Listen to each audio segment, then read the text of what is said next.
ये पहले दिन से ही किसान और मजदूर के खिलाफ रही है। इसने हमेशा किसान को, मजदूर को, गरीब आदमी को कमजोर करने के लिए फैसले लिए। जब पहले किसान आंदोलन चला था, उस आंदोलन में सारे देश के राजनीतिक पार्टियों के लोग किसान की बात करते थे और किसान के साथ खड़े होकर के उनको आश्वस्त करते थे कि हम आपके हितैषी हैं, आपके साथ जो आज अन्याय हो रहा है हम उसके लिए आपके साथ खड़े हैं, हम आपकी लड़ाई लड़ेंगे। क्योंकि उस वक्त लोकसभा का चुनाव नजदीक था और सारे राजनीतिक दल ये चाहते थे कि लोकसभा में कहीं किसान की नाराजगी का सामना तुम्हें ना करना पड़े। कांग्रेस सबसे ज्यादा किसान की बात करती थी और खास करके हमारे यहाँ हरियाणा में जो है, क्योंकि आंदोलन हरियाणा के अंदर ही था, सारे बॉर्डर जो थे वो चारों हमारे लगते थे, एक यूपी का था। यहाँ पे विशेष रूप से कांग्रेसी जो है ज्यादा इस इशू को लेकर के बड़ी बातें करते थे। आज पंजाब के बॉर्डर पे बैठे हुए किसानों को मेरी ख्याल है करीब 1 साल हो गया।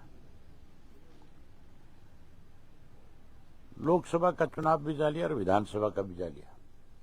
हैरानी की बात है, सबसे बड़ी रुकावट आज अगर किसान की मांग पूरी ना हो, किसान दिल्ली ना पहुंच के, उसके लिए हरियाणा की सरकार है। सरकार ने आज इस तरह के बैरिकेड्स लगा रखे हैं कि आदमी तो दूर की बात है, पक्षी भी पर नहीं मार सकता। मैंने खुद अपनी आंख से देखा है, आप जैसे पत्रकार साथियों ने जो वहां गए थे उनसे बात करी है। पहले तो कील लगाया करते थे, अब की बात तो कंक्रीट की दीवार है और बहुत बड़ी दीवारें हैं। ऐसी दीवार है पुल के ऊपर बना रखी कि कल को उसको हटाना पड़ेगा तो वो पुल भी डैमेज हो जाएगा, साथ में वो भी नया बनाना पड़ेगा। हमारी पार्टी का पहले दिन से एक फैसला रहा है, Indian National Lokdal party Chaudhary Devilal की नीतियों को आगे बढ़ाने वाली पार्टी है।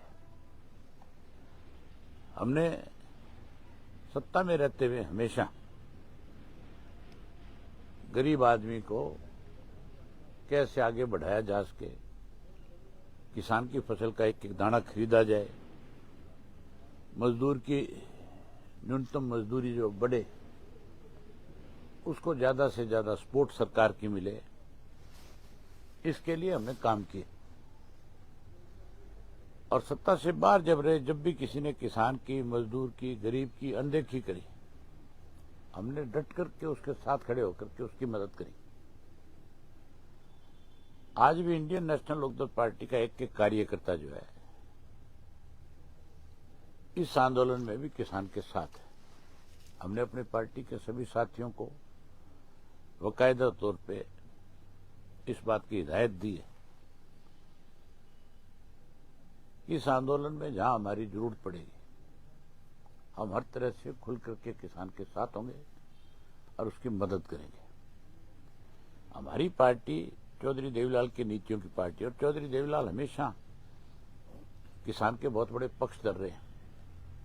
देश में किसानों का अगर सबसे बड़ा कोई नेता हुआ तो चौधरी छोटूराम को कहा जाता है, और चौधरी छोटूराम के बाद किसी को देश में सबसे बड़ा नेता मानना तो चौधरी चरण सिंह को, चौधरी देवीलाल को या प्रकाश सिंह बादल को। आज तो किसानों की बात तो बहुत लोग करते हैं, अखबारों में बयान तो बहुत देते हैं और किसान हितैषी होने का नाटक भी करते हैं, लेकिन जब उसकी लड़ाई लड़ने की बात आती है तो ना विधानसभा में बोलते और ना ये लोकसभा में बोलते, फिर ये चुप हो जाते हैं, फिर ये सरकार के साथ खड़े हो जाते हैं। मैं आपके माध्यम से उन कांग्रेस वालों से, हुड्डा से विशेष रूप से पूछना चाहता हूं कि वो ये बताए कि अब जब किसानों को रोका जा रहा है बॉर्डर के ऊपर, क्या कांग्रेस के लोग बॉर्डर खुलवाने के लिए, उन किसानों को दिल्ली तक पहुंचाने के लिए क्या उनकी मदद करेंगे? क्या मान जाएंगे? क्या उनकी लड़ाई लड़ेंगे? इसके ऊपर कांग्रेस को अपना स्पष्ट करना चाहिए कि वो कहां खड़ा है, किसके साथ है। वो किसान के साथ है या सरकार के साथ है।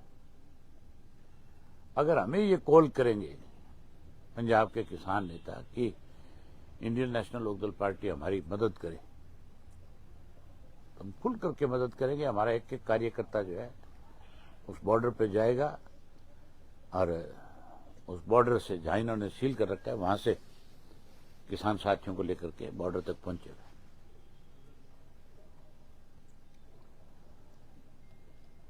केवल किसान के नाम की राजनीति है।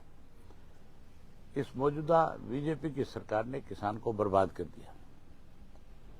मौजूदा बीजेपी ने देश को आपस में बांट दिया, अलग अलग कम्युनिटीज को बांटने का काम किया है। आजकल ध्यान डाइवर्ट करने के लिए मंदिरों को लेकर के बहुत बड़ी चर्चाएं बीजेपी की तरफ से हो रही है। अखबारों में, मीडिया में, सोशल मीडिया में, सब जगह कभी संभल का बात आती है, कभी अजमेर की बात की जाती है, कभी कोई और किसी मस्जिद की बात होगी। मतलब इस देश के टुकड़े करना चाहती है भाजपा जो है, हिंदू और मुसलमान को अलग थलग करना चाहती है। जिस मुसलमान ने इस देश की आजादी में बड़ी भूमिका निभाई, जिन मुसलमान डॉक्टर, साइंटिस्ट, जिसकी वजह से हमारे देश का नाम बड़ा हुआ,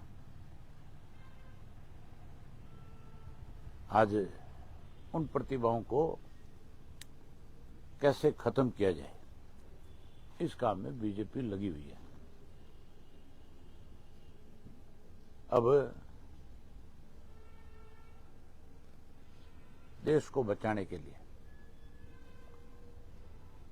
सबको राजनीति से ऊपर उठ करके इकट्ठा होना चाहिए। ये जो इंडिया बना था,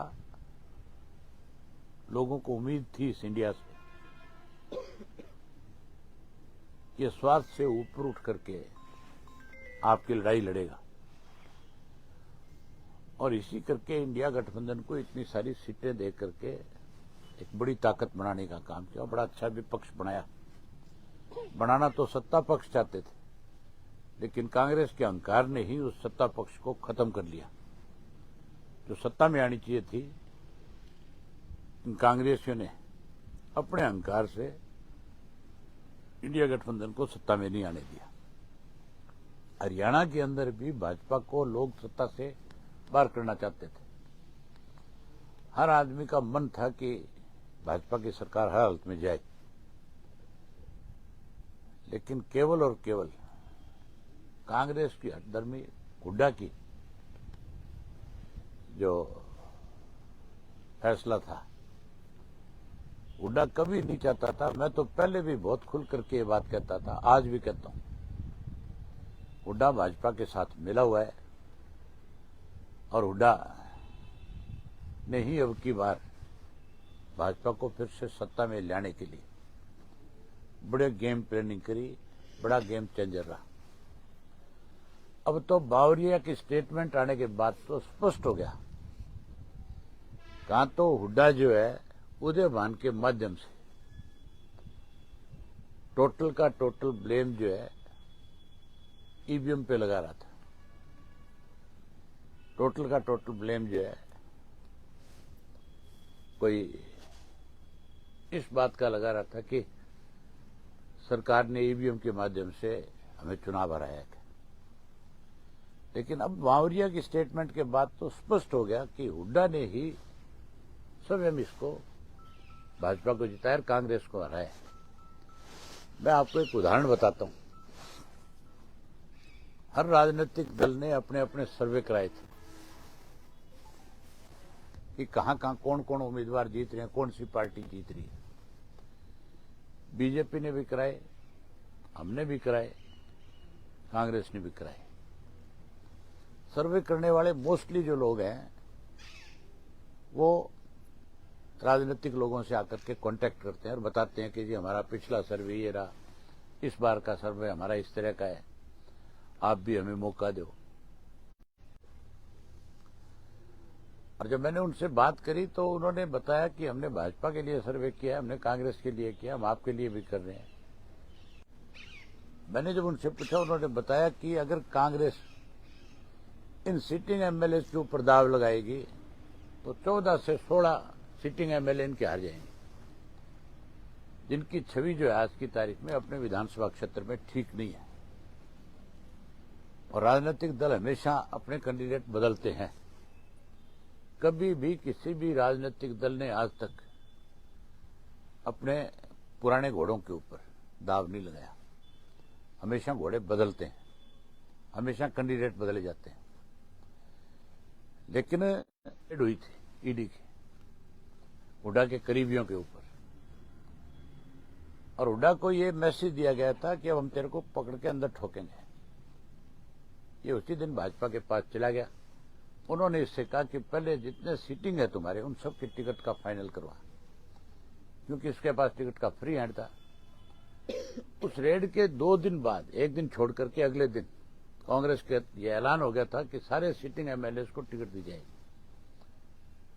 16 एमएलए जो इसके सिटिंग थे, 31 में से 16 आ रहे हैं। अगर वो बदले होते तो भी भाजपा सत्ता में नहीं आती। और लास्ट में जो 14-15 सीटें बांटी गई, उसमें 9 ऐसे लोगों को टिकटें दी गई थी जिनके नाम भाजपा ने आगे किए थे कि इनको टिकटें दो। ऐसे ऐसे लोगों को टिकटें दी थी जिनको टिकट देते उनका विरोध शुरू हो गया था, क्योंकि जिसको चाहते थे लोग कि इसको कांग्रेस की टिकट मिले, उसको दी नहीं, उसकी काट दी। शारदा राठौड़ को सारे लोग कहते थे इसको टिकट दे देगी, ये जीत जाएगी। उसकी काट करके वहां एक ऐसी डम्मी लड़की को टिकट दे दी जिसको भालके में कोई नहीं जानता था। पहले दिन उसका विरोध हो गया। इसी तरह सोना की जो सीट थी उसके ऊपर ऐसे आदमी को टिकट दिया जो पहले दिन पैसे देकर के टिकट लेकर के आता। सारे कहते हैं कि पैसों से बिकी है, जबकि टिकट उनका जितेंद्र भारद्वाज जो था वो सबसे बड़ा दावेदार था। इस तरह से 9 टिकटें फिर इन्होंने अपनी काटी। इस हुड्डा ने ही इस प्रदेश का भट्टा बिठाया। और आज जो है बीजेपी अगर सत्ता में है तो उसके लिए सबसे बड़ा जिम्मेवार जो है भूपेंद्र सिंह हुड्डा है। हमारे ऊपर हैरानी की बात है आपको सुनने की, भाजपा तो सत्ता में आना चाहती थी, इस बात की लड़ाई लड़ रही थी। और आपने हुड्डा को देखा होगा, पूरे टाइम एक ही बात थी कि इंडियन नेशनल लोकदल पार्टी किसी तरह से आगे ना आ जाए। ले दे के एक ही बात कहता था हर मीटिंग में, वोट काटुओं से सावधान रहना, ये वोट काटू, ये वोट काटू। जिन्होंने राज किया, जिन्होंने इस प्रदेश को बहुत कुछ दिया, ये हमें टारगेट कर रहा था। इसको एक ही डर था कि अगर इंडियन नेशनल लोकदल पार्टी ज्यादा सीट जीत गई और अगर सत्ता में आ गई तो तेरे जो कुकर्म किए हुए हैं उसकी सजा तुझे मिलेगी। ये उस डर से ही लगातार हमें टारगेट करता है। ये हमारे को हरियाणा में लगा रहा, ये सरकार बनाने में नहीं लगा। और उधर भाजपा कैसे सरकार बनाए उसके लिए उसने खुला मैदान छोड़ दिया। आज भी बीजेपी के साथ मिला हुआ है। और इस किसान आंदोलन में हैरानी की बात है, एक शब्द भी नहीं बोलते बाप बेटा कहीं भी। ये भी नहीं बोलते, कांग्रेस भी नहीं बोलती, और भी राजनीतिक दल जो है वो भी चुप है जो किसानों की बात करने वाले थे। आज मैं आपके माध्यम से फिर आंदोलन करने वाले किसानों को, नेताओं को अपनी तरफ से आश्वस्त करता हूं कि इंडियन नेशनल लोकदल पार्टी की जो जिम्मेवारी वो लगाएंगे, हम उनके लिए लड़ेंगे और हम उनके फैसले को स्वागत करेंगे, उनके फैसले को आगे बढ़ाने का काम करेंगे।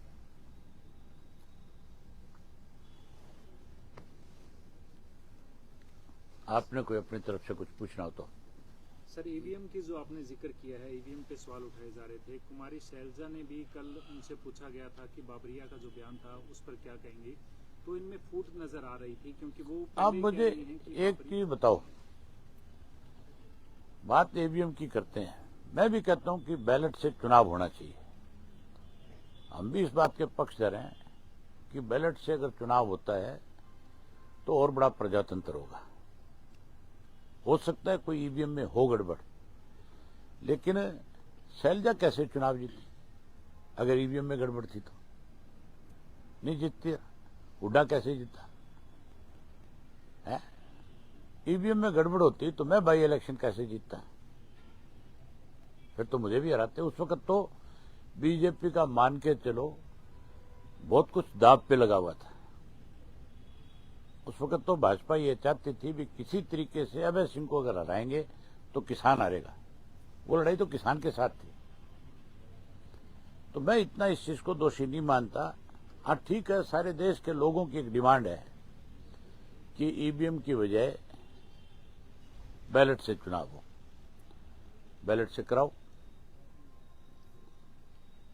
लेकिन ये जो बहानेबाजी है इससे नहीं बच सकता। हुड्डा ये कह करके नहीं बच सकता कि ईवीएम में गड़बड़ थी। गड़बड़ तो हुड्डा में है। किसान आंदोलन को लेकर के जिस तरह से आपने इस्तीफा दिया, उसके बाद दोबारा आपने चुनाव लड़ा, तो क्या इस बार भी ऐसा कुछ इन लोग की ओर से किया जाएगा? कोई अगर इस तरह के हालात बने, उस वक्त तो मैं एक विधायक था, अब हमारे 2 विधायक हैं। अगर कोई जरूरत पड़ी तो हम उस तरह से फिर मैदान में आएंगे। क्या दिक्कत है? भाई साहब, इंडिया गठबंधन में सत्ता हस्तांतरण की इन दिनों में बड़ी डिमांड हो रही है। ममता बनर्जी के पास व्यवस्था। ये गठबंधन जो था ना, ये कांग्रेस ने अपने स्वार्थ के लिए किया था। चौटाला साहब ने इस गठबंधन के लिए फतेहाबाद में चौधरी देवीलाल के जन्मदिवस के ऊपर सारे राजनीतिक दल के नेताओं से खुल करके कहा था कि कांग्रेस भी बेईमान पार्टी है और भाजपा भी बेईमान है। हमें इनको सत्ता से बाहर करने के लिए तीसरा मोर्चा बनाना चाहिए, जैसे जनता दल बना था उस तरह से। तीसरा पहले मोर्चा बनाओ, फिर कांग्रेस को अगर तुम कहते हो भी इसमें शामिल करना है तो कांग्रेस के साथ सीट शेयरिंग करो बैठ करके। अगर वो मान जाए ठीक है, नहीं माने तो अपनी लड़ाई लड़ो। अगर तीसरा मोर्चा बनता तो सत्ता परिवर्तन हो जाता। कांग्रेस स्वार्थी लोगों की पार्टी है। अपना अपना स्वार्थ पूरा करने के लिए इन्होंने जो इंडिया गठबंधन बना था, आज इसीलिए तो वो टूट रहा है।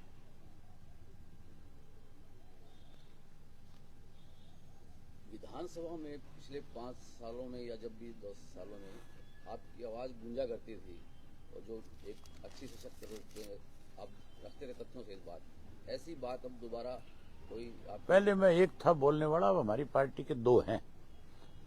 और आपने पिछला विधानसभा का सत्र देखा होगा, उसमें टोटल 4 कॉलिंग जो है मंजूर हुई।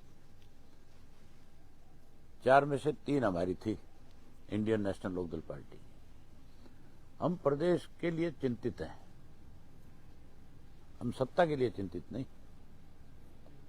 चौधरी देवीलाल ने हमेशा एक बात कही, सत्ता सुख भोगने का साधन नहीं है, सत्ता सेवा है।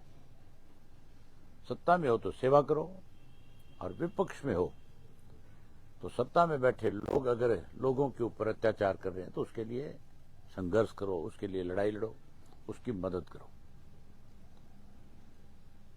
हमने अब की बार भी 3 कॉलिंग लगा करके प्रदेश को मैसेज दिया कि इंडियन नेशनल लोकदल पार्टी आपके साथ खड़ी है। हम उस आवाज को और बड़ा करेंगे। एनएलओ का चंडीगढ़ को लेकर क्या स्टैंड है? पिछले दिनों से काफी सरगर्मियां रही हैं विधानसभा को लेकर, चाहे चंडीगढ़ हमारा है। चंडीगढ़ की तरफ कोई आंख उठा करके देख भी नहीं सकता। ये सब लोगों को गुमराह करने के लिए इस किस्म की बातें बारी बारी पॉलिटिकल पार्टियों के लोग कहते रहते हैं। भाजपा की तरफ से लंबे समय से एक बयान आ रहा है कि हम विधानसभा के लिए जमीन अलॉट हो रही है, जल्दी विधानसभा नई शुरू कर देंगे। पंजाब के गवर्नर ने क्लियर कर दिया कि हमने कोई जमीन अलॉट नहीं करी है, कोई दी नहीं है, क्योंकि चंडीगढ़ का प्रशासक वो है। हाँ, उसने साफ कर दिया कि हमने कोई जमीन अपनी तरफ से हरियाणा गवर्नमेंट को अलॉट ही नहीं करी है, ना कोई जमीन हमने उनसे अब तक उसके बदले में, उसके एवज में मांगी है। हम अगर चंडीगढ़ में कोई जगह लें तो उसके एवज में दे क्यों? चंडीगढ़ में हमारा हिस्सा है, हम अपने हिस्सा ले रहे हैं, उसके मतलब क्या है? आज प्रधानमंत्री की रैली है जी पानीपत में, हरियाणा की रोडवेज सारी की सारी रैली में लगा। तो और तानाशाह तरीका क्या होता है? प्रजातंत्र खत्म क्यों हो रहे हैं? ये सब चीजें सरकारी मशीनरी का दुरुपयोग जो है आज इसलिए है ये कि जिस विपक्ष को यहां ताकत दी लोगों ने वो भाजपा के साथ मिला हुआ है। मैं विपक्ष में था, अपोजिशन लीडर था, प्रधानमंत्री उस वक्त भी राय में आया था। मैंने खुल करके इस बात को लेकर के विरोध किया था कि सरकारी मशीनरी का दुरुपयोग नहीं होना चाहिए। हाँ ठीक है, बस से किराए पे सरकार ले सकती है, कोई पार्टी ले सकती है, लेकिन आप कितने लोगों को परेशान करते हो, ये सोचने वाली बात है। अगर आपके यहां जितनी रोडवेज की बसें हैं वो बीजेपी ने किराए पे ले ली, पैसा दे दिया, बीजेपी के पास पैसा है, लेकिन जो रोज आने जाने वाले लोग हैं, गांव से शहर आने वाला है, कोई कोर्ट में आने वाला है, जिसके पास अपना कोई साधन नहीं है, उसके सामने कितनी बड़ी मुसीबत है। आज दिन किसी ने अपनी कोर्ट में कोई तारीख पे आना था, किसी ने डीसी ऑफिस में आना था, किसी ने कोई रजिस्ट्री करानी थी, वो कोई बस में बैठ करके जो आ रहा था, उसके सामने कितनी बड़ी परेशानी है। आज अगर वो नहीं जाएगा, कल को उसके वारंट इशू हो सकते हैं। कोर्ट तो ये नहीं कहेगी कि भाई मुझे क्या पता, तू बस से आ रहा था, तू गाड़ी से आ रहा था, क्यों नहीं आया, जानबूझ करके नहीं आया, बहाने बनाए होंगे। किसी की आज रजिस्ट्री की तारीख होगी, अगर उसकी हाजिरी नहीं लगेगी तो कोई एक तरफा फैसला कर देगा कि नहीं कर देगा? मतलब इससे कितनी बड़ी परेशानी होती है लोगों को, इसके बारे में पहले सोचना चाहिए। इनको इस बात से कोई मतलब नहीं है कि कौन परेशान हो रहा है। सर इन्होंने तो प्रधानमंत्री के सामने भीड़ इकट्ठा करके अपनी पीठ थपथपाई है।